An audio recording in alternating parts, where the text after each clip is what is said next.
بسم اللہ الرحمن الرحیم الحمد للہ رب العالمین والصلاة والسلام علی سید المرسلین وعلی آلہ وصحبہ اجمعین۔ آج کے درس میں ہم جھوٹ کے بارے میں بات کریں گے کہ کس طرح جھوٹ کو کتنا بڑا گناہ قرار دیا گیا ہے، اس کی حرمت کے بارے میں،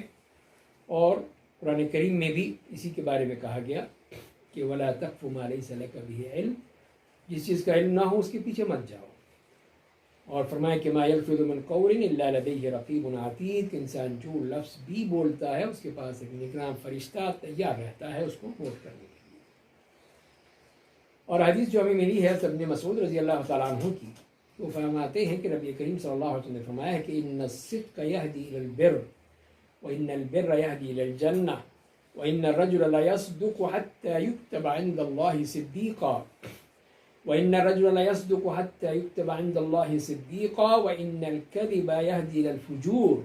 وإن الفجور يهدي إلى النار وإن الرجل لا يكذب حتى يكتب عند الله كذابا۔ کیا آپ نے فرمایا جو متفق علیہ حدیث سے بخاری مسلم کی، کیا آپ فرماتے ہیں کہ بلا شبہ سچائی نیکی کی طرف رہنمائی کرتی ہے، بلا شبہ نیکی جنت کی طرف رہنمائی کرتی ہے، اور آدمی سچ بولتا رہتا ہے یہاں تک کہ اللہ تعالیٰ کے ہاں اس کو صدیق یعنی سچا لکھ دیا جاتا ہے، اور بلا شبہ جھوٹ گناہوں کی طرف رہنمائی کرتا ہے اور گناہ جہنم کی رہنمائی کرتے ہیں۔ بے شک آدمی جھوٹ بولتا رہتا ہے یہاں تک کہ اللہ کے ہاں وہ کذاب لکھ دیا جاتا ہے، یعنی جھوٹا لکھ دیا جاتا ہے۔ تو یہاں پر دیکھیے دونوں چیزوں کو فرق بتا دیا اللہ تعالیٰ نبی کریم صلی اللہ علیہ وسلم نے کہ اس میں جھوٹ اور سچ کا کتنا بڑا فرق ہے۔ تو سچ بولنے والا جو کہ ہمیشہ اپنی عادت بنا لیتا ہے کہ وہ سچ ہی بولے گا، جھوٹ نہیں بولے گا، تو اس کے لیے پھر بہت مشکل ہوتا ہے کہ وہ جھوٹ کہے، جھوٹ اس کی زبان پر آئے، اس لیے کہ اس نے ہمیشہ یہی کوشش کی ہے کہ وہ سچ بولتا رہے۔ تو اسی لیے اللہ تعالیٰ کے ہاں پھر وہ جب اس کی یہ پختہ عادت بن جاتی ہے، اس سے وہ سچ ہی بولتا ہے، کہ اس کو صدیق لکھ دیا جاتا ہے کہ یہ سچا آدمی ہے، جھوٹا نہیں ہے،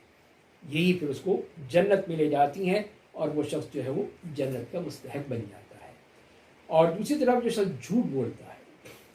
تو اور اس کی عادت بن جاتی ہے کہ وہ سوائے جھوٹ کے اور کچھ نہیں، جو چیز آئی الٹی سیدھی جو منہ میں آئے بک دیا، یا لوگوں سے غلط باتیں کرنے لگیں، جھوٹی باتیں بیان کر رہا ہے، جھوٹی خبریں دے رہا ہے، جھوٹی گواہیاں دے رہا ہے، اس قسم کی جھوٹ ہی جھوٹ سب کچھ، تو وہ شخص کی عادت بن جاتی ہے، تو وہ سچ تو بول ہی نہیں سکتا سوائے جھوٹ کے۔ تو اس طرح پھر وہ اللہ تعالیٰ کے ہاں بھی وہ جھوٹا لکھ دیا جاتا ہے، کذاب لکھ دیا جاتا ہے، اور پھر اس کا ٹھکانہ جہنم ہے، اور پھر وہ جہنم کا ہی ایندھن بنتا ہے۔ تو لہذا پھر ہمیں یہی کوشش کرنی چاہیے کہ ہم سچائی کو اپنائیں، سچائی کو اپنا وہ معیار بنا لیں، اپنا مزاج بنا لیں، اپنا طریقہ کار بنا لیں، تو دیکھیے اللہ تعالیٰ کی طرف سے آسانیاں بھی ملیں گی، برکتیں بھی ہوں گی، اور پھر وہ کامیابی بھی ملے گی۔ لیکن جہاں جھوٹ ہوگا اس سے بچنے کی کوشش کرنی چاہیے، جھوٹ سے اپنے آپ کو بچانی چاہیے، اپنے گھر والوں کو بچانا چاہیے کہ جھوٹی بات نہ کہی جائے، تاکہ بچہ بھی ہے اس کے ساتھ بھی جھوٹ نہیں بولنا چاہیے، اسی لیے کہ یہی عادتیں جو ہے پھر وہ بچوں میں جاتی ہیں اور پھیلتی چلی جاتی ہیں، اور وہ شخص جو ہے پھر وہ جھوٹا بھی لکھ دیا جاتا ہے۔ اور یہ حدیث بھی ہم پہلے بھی پڑھ چکے ہیں، جس میں حضرت عبداللہ ابن عامر بن عاص رضی اللہ تعالیٰ عنہما فرماتے ہیں کہ نبی کریم صلی اللہ علیہ وسلم نے فرمایا ہے کہ اربع من کن فیہ کان منافقا خالصا ومن كانت فيه خصلة منهن كانت فيه خصلة من نفاق حتى يدعها إذا اؤتمن خان وإذا حدث كذب وإذا عاهد غدر وإذا خاصم فجر۔ کہ یہ حدیث جو متفق علیہ حدیث ہے، اس میں بھی آپ سب نے فرمایا کہ 4 خصلتیں ایسی ہیں کہ جس شخص میں وہ ہوں گی وہ خالص منافق ہوگا، اور جس شخص میں ان میں سے ایک خصلت ہوگی، اس میں سے نفاق کی ایک خصلت ہوگی، یہاں تک کہ وہ اسے چھوڑ، اور وہ یہ کہ جب اس کے بعد امانت رکھی جائے تو خیانت کرے، جب بات کی جائے تو جھوٹ بولے، جب عہد کرے تو اس کو پورا نہ کرے، جب جھگڑا کرے تو بد زبانی کرے۔ تو یہاں پر بھی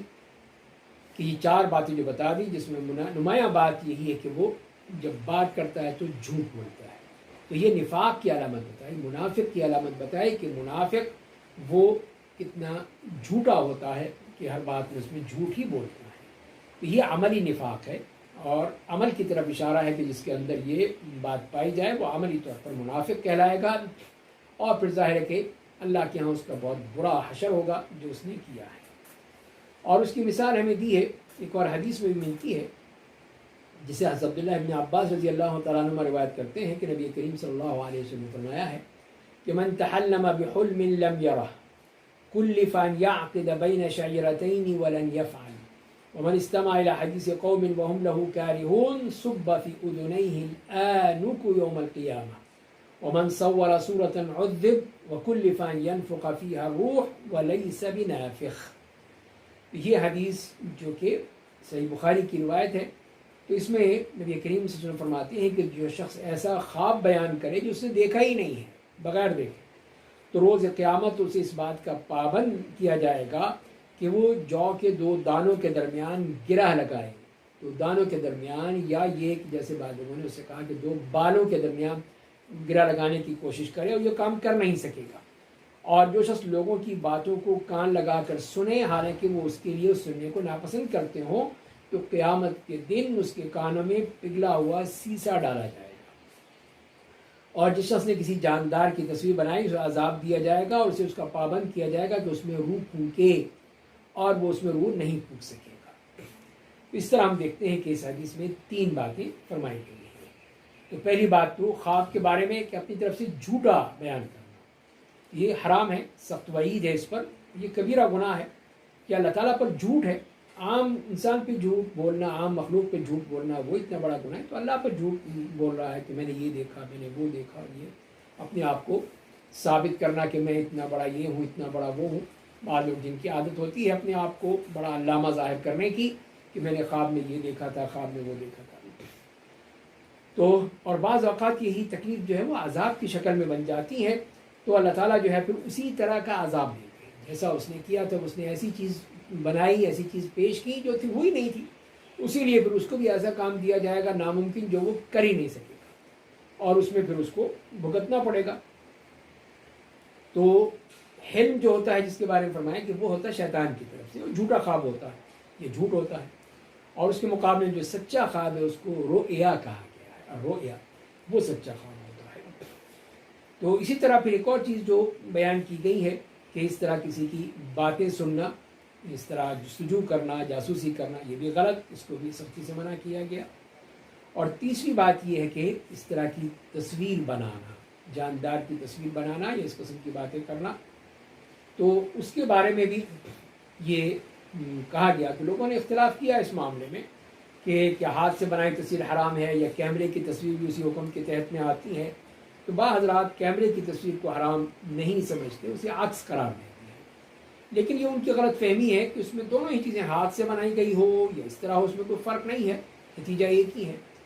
اور اسی طرح پھر اس قسم کی جتنی بھی چیزیں ہیں بناتی بڑھتی چلی جاتی ہیں، پھر کہیں لوگ اس کے بت بنا رہے ہیں، اس کے اسٹیچو بنا رہے ہیں اور کچھ کر رہے ہیں،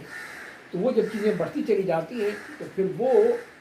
مشکل ہو جاتا ہے۔ پھر وہاں پر جو قیامت کے دن جو فرمایا گیا کہ اسے کہا جائے گا کہ اس میں روح پھونکو، تم نے یہ شکل بنائی ہے، تصویر بنائی ہے، تو اس میں روح پھونکو، اور وہ پھونک نہیں سکے گا، وہ کر نہیں سکے گا۔ تو اس طرح یہ اس کے بارے میں بھی سختی سے نبی کریم صلی اللہ علیہ وسلم نے منع کیا کہ اس قسم کی یہ باتیں نہیں کرنی چاہیے۔ اور پھر ایک خواب کی صورت میں بھی آتا ہے، اس میں بھی نبی کریم صلی اللہ علیہ وسلم نے اس میں جو باتیں بتائیں تھیں، اس میں بھی ان لوگوں کے بارے میں جو اس طرح جو جھوٹ بولتے ہیں اور جھوٹی باتیں کرتے ہیں، ان کے لیے بھی سخت سزا کا ذکر آیا ہے، سخت عذاب کا ذکر آیا ہے۔ تو یہ تو وہ ہو گیا کہ جیسے ہم نے کہا کہ وہ حرمت کی شکلیں ہیں، لیکن بعض حالات ایسے ہو جاتے ہیں کہ جس میں یہ جھوٹ کی بعض جائز صورتیں بھی ہو جاتی ہیں، اس میں اس کی اجازت دی گئی ہے، لیکن وہی مصلحت کی خاطر۔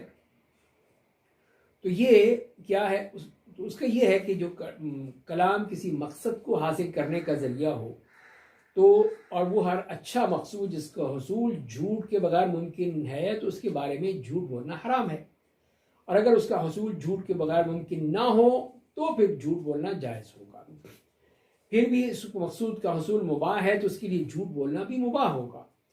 اور اگر اس کا مقصود کا حصول واجب ہے تو پھر جھوٹ بولنا بھی واجب ہوگا۔ مثال کے طور پر جب کوئی شخص کسی ظالم سے چھپ جائے جو اسے قتل کرنا چاہتا ہے یا اس کا مال حاصل کرنا چاہتا ہے،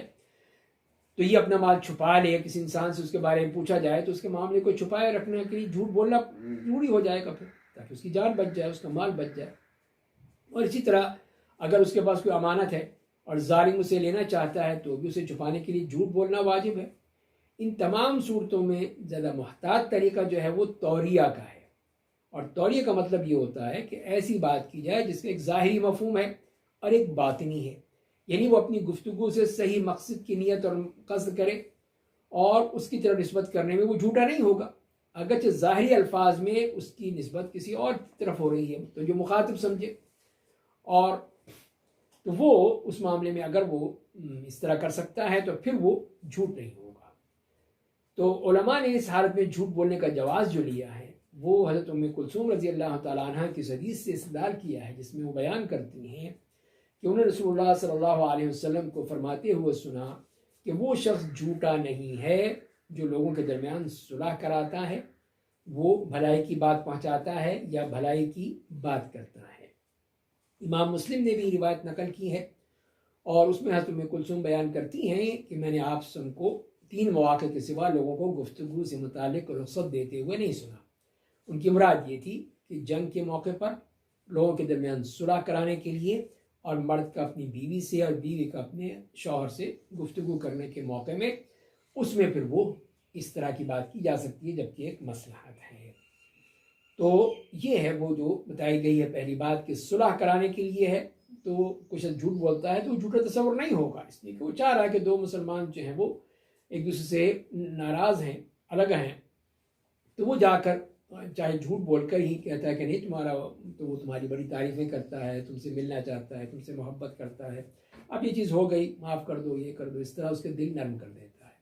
دوسرے کے پاس جاتا ہے، اسے بھی یہی کہتا ہے، اور اس طرح وہ آپس میں ملتے ہیں، آپس میں ان کی سلام دعا ہو جاتی ہے، بات ختم ہو جاتی ہے، تو اس نے صلح کرا دی۔ اور اس طرح کر کے اسی طرح جو ہے وہ جو 3 مواقع بیان کیے گئے ہیں اس کے لحاظ سے بھی ہم یہی کہہ سکتے ہیں کہ ان میں بھی یہ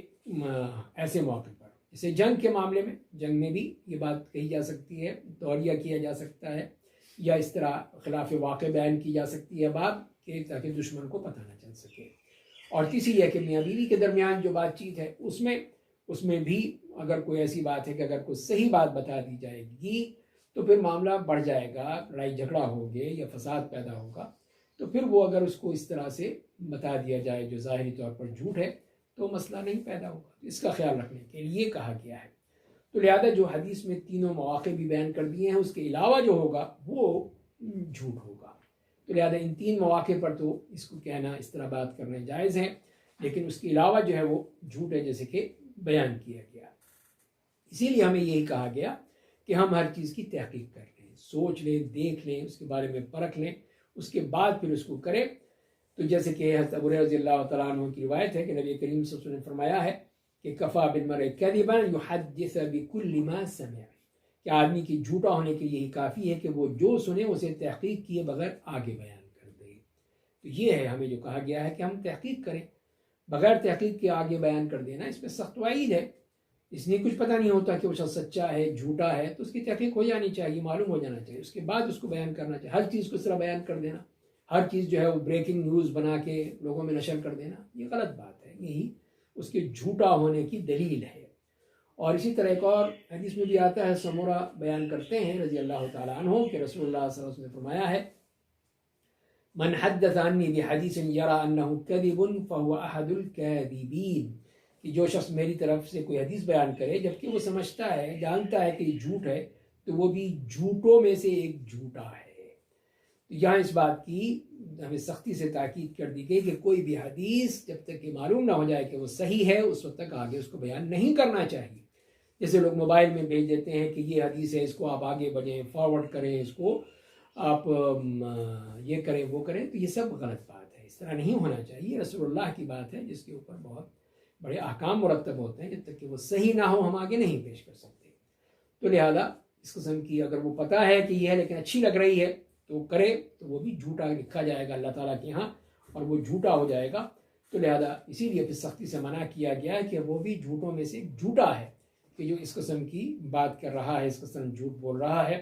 اللہ تعالیٰ ہمیں اس قسم کے گناہوں سے محفوظ رکھے اور ہمیشہ ہمیں سچ بولنے اور سچوں کے ساتھ رہنے کی توفیق عطا